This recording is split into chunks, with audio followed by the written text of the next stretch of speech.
Tsy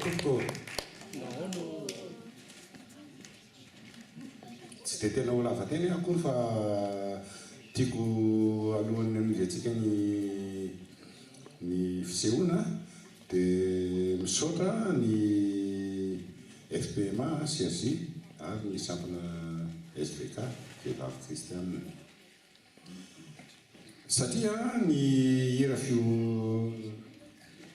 fiompiana tsy dia tena nataonay kanefa zareo miproposé anay io nanohitra hoe ataovy izay zavatra hoe dia tena nafinaritra anay mihitsy dia niezaka izay hoe hanao an'ilay hira nafinaritra mihitsy ilay izy fa reto ankizy reto koa nge mahay dia ho atolotra aminareo alefako avy aty amin'ny akavia ny ao anatin'ny tarika ankehitriny mbany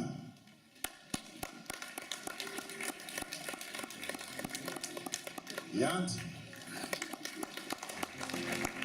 Suzu,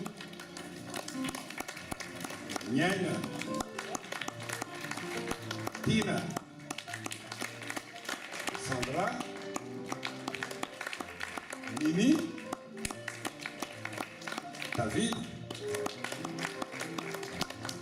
Zaka moa anatin'le vata maro fitsiko dia hiapa anisan'ny namorona tarika koa miaraka tamiko. Dia ny zavatra atolotra eto satria betsaka ihany manko nareo reo no nantany hoe aiza ilay kalmy fahiny ilay amin'ny gadona bagazy. Manana hira anankiray izay ino moa filaza azy? Hira faneva.